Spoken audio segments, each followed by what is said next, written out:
আসসালামু আলাইকুম এভরিওয়ান, মার্জিয়াস ব্লগের পক্ষ থেকে সবাইকে জানাই স্বাগতম। কেমন আছেন সবাই? আশা করি আল্লাহর রহমতে সবাই অনেক ভালো আছেন। আর আজকে দেখতে পাচ্ছেন এই যে শুকনো মরিচের একটা ভর্তা করা হবে। আর এই ভর্তাটা কিন্তু খেতে অনেক মজা লাগে। আর কে কে বেশি ঝাল পছন্দ করেন আর এই শুকনো মরিচের ভর্তাটা পছন্দ করেন অবশ্যই কমেন্টস করে জানাবেন। ছোটোবেলায় কিন্তু বাসায় যখন খিচুড়ি রান্না হতো তখন এই ভর্তাটা কিন্তু থাকতো, অনেক মজা করে খেতাম। আর এই ভর্তাটা খেতে অনেক ভালো লাগে, শুকনো মরিচের যে একটা ফ্লেভার থাকে সেটা কিন্তু অসাধারণ লাগে আর খেতেও কিন্তু অনেক ভালো লাগে। তো এই ভর্তাটা করা হচ্ছে মূলত খিচুড়ি দিয়ে খাওয়ার জন্য।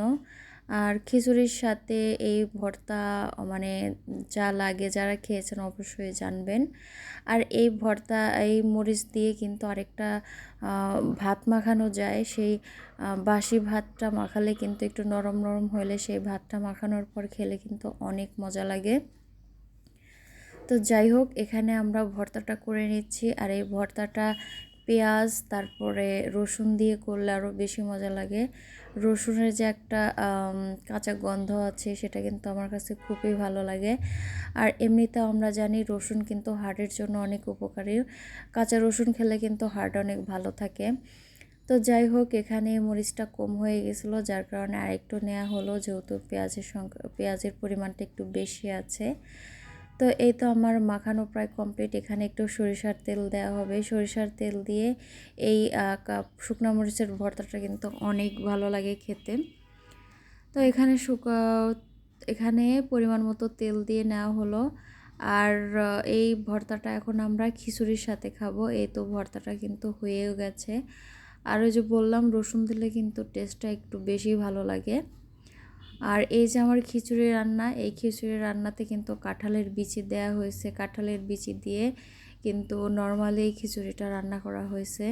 আর সাথে কিন্তু খাওয়ার জন্য ঘি আছে, এটা কিন্তু একদম খাঁটি ঘি।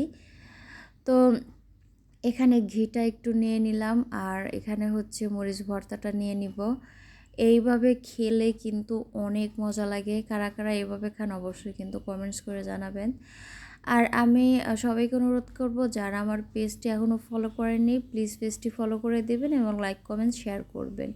আর যারা ইউটিউব চ্যানেল থেকে দেখছেন অবশ্যই চ্যানেলটি সাবস্ক্রাইব করে দেবেন এবং পাশে থাকা নোটিফিকেশন বেলটি বাজিয়ে দিবেন, যাতে পরবর্তীতে ভিডিও আপলোড করলে আপনারা খুব সহজে নোটিফিকেশন পেয়ে যান। তো আজকে আমরা এই যেভাবেই খেলাম, এখানে হচ্ছে কাঁঠালের বিচি দিয়ে তারপরে শুকনো মরিচের ভর্তা, তার সাথে কিন্তু কাঁচা রসুনও ছিল। কাঁচা রসুনটা কিন্তু আপনারা ভাতের সাথে বা খিচুড়ির সাথে এমনি খেতে পারেন, এটা কিন্তু খেতে অনেক মজা লাগে। আমার তো যখন ভাত খেতে মন চায় না তখন এই রসুনের কোয়া দিয়ে ভাত খেলে কিন্তু আমি অনায়াসে ভাত খেতে পারি, এতটাই মজা লাগে আমার কাছে। তো আজকের ভিডিওটি এই পর্যন্ত। ভিডিওটি কেমন লাগলো অবশ্যই কিন্তু কমেন্টস করে জানাবেন। দেখা হবে পরবর্তীতে নতুন আর একটি ভিডিও নিয়ে। ততক্ষণ পর্যন্ত সবাই ভালো থাকবেন, সুস্থ থাকবেন। আল্লাহ হাফেজ সবাইকে।